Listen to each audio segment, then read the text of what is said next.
Hi, my name is David Fisher, and I am the Mainspace technician at Passe Muraille. Today I'm going to talk to you about lighting for festival productions. For festivals such as the Toronto Fringe Festival, Summerworks, Luminato, or any other festival that you might want to produce a play at. When you tech in a festival show, you often have very little time. In the case of the Toronto Fringe Festival, you only have 3 hours to bring in your set it up, build your sound cues, program your lighting cues, do a cue to cue, and maybe do a dress rehearsal.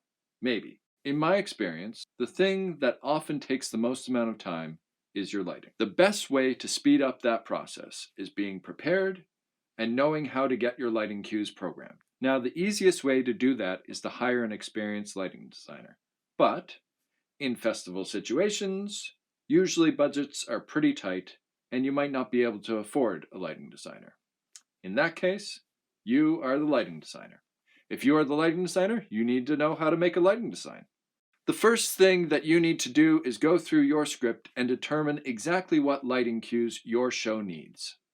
A lighting cue could simply be what the scene looks like, or a change of light, like when a character flips the light switch in a room, or a special effect, like a flash of lightning. You go through the entire script and determine what those cues will be.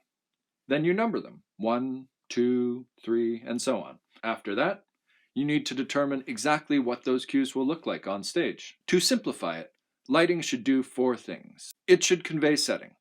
Is it in a living room? Is it in an attic? Is it in the middle of the forest? It should convey time. Exactly what time is your scene happening? Is it mid-afternoon in the living room? Is it the break of dawn in the attic? Is it the stroke of midnight in the forest? It should create atmosphere. Is it a pleasant, lazy afternoon in the living room as the characters sit around and play board games? Perhaps the characters are just waking up in the attic after hiding there all night, having run away from a funeral. Or maybe the forest at midnight is very creepy and the characters jump at every shadow. Finally, the 4th thing that you can use lighting for is to direct focus. You can use the lights to decide where the audience looks. Perhaps the characters in the living room are playing a board game downstage center, so that downstage center area is going to be slightly brighter to draw the eye. Or the children in the attic fell asleep on a pile of coats, and you will highlight their faces as the sun rises. Or the main character is standing upstage right, peeking out from behind a tree at the creepy woods around her. So the audience notices her. You're going to make upstage right just a little bit brighter. So, how do you actually program a lighting cue? How do you convert your vision of, say, a creepy woods into what's actually on stage? To do that, you need to know how to communicate your ideas to the lighting technician in a way that makes sense to them, so that they can take those ideas, put them into the lighting board, and have the proper lights turn on stage.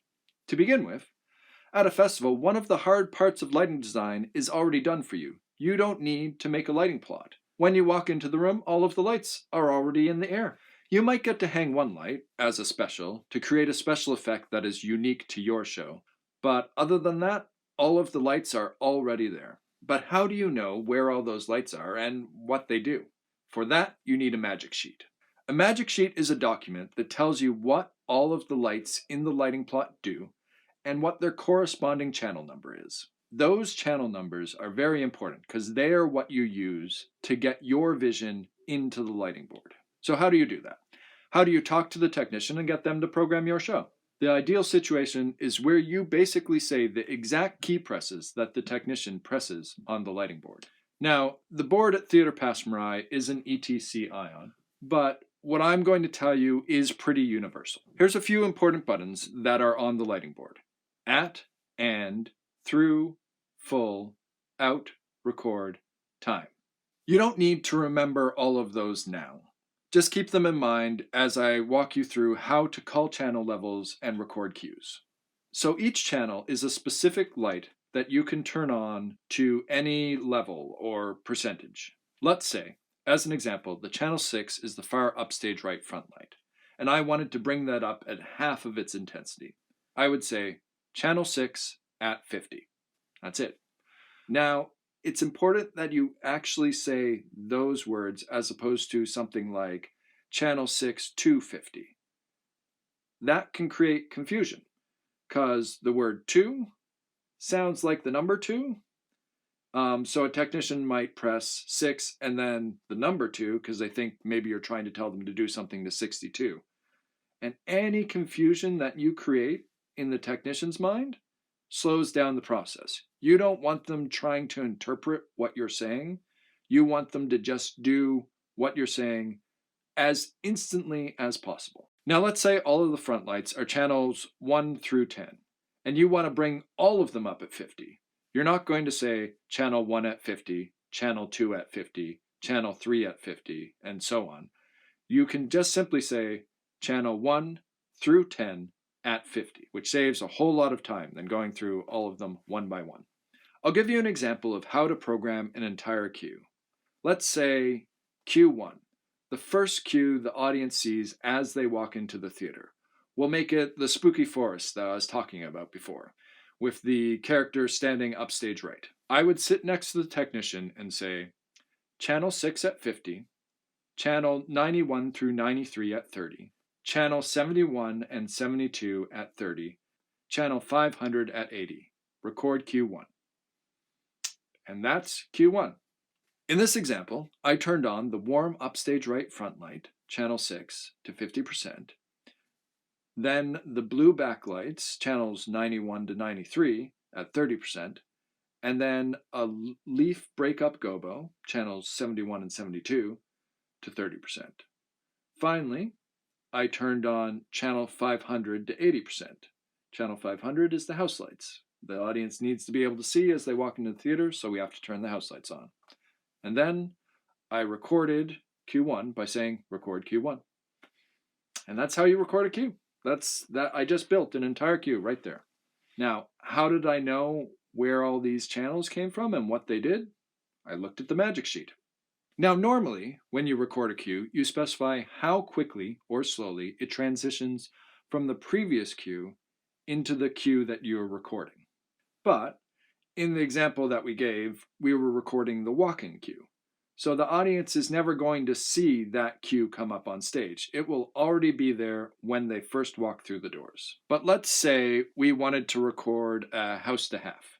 Bring the house lights down to half their level, just to indicate to the audience that it's time to sit down.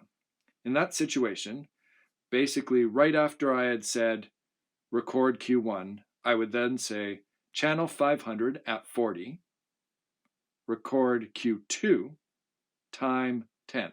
That would mean that the house lights would go from 80% in cue 1 down to 40% in cue 2 over 10 seconds. And that is pretty much how you program an entire show. Each time there's a change in the lighting state, you create another cue, generally following the pattern of 1, 2, 3, 4, 5, and so on. If you need to go back and add in a cue, you just create a 1.5. Or if you need to add in 2 cues, 1.3 and 1.7. Those are called point cues. You try to avoid them because they're just a bit more of a mouthful to say when the stage manager is calling the show. But if you need them, you need them.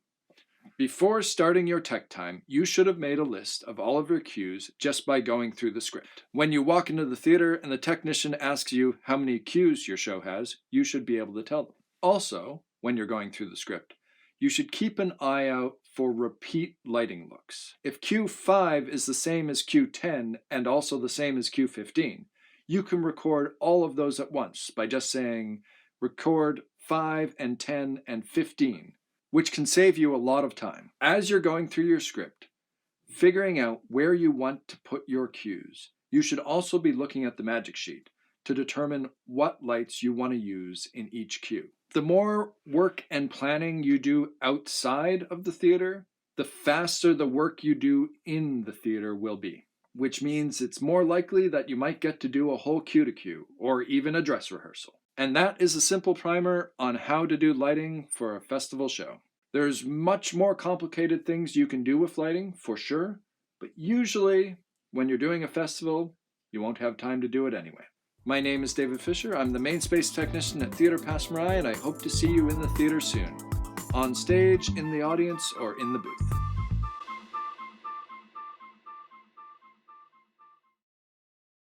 Now, how did I know that those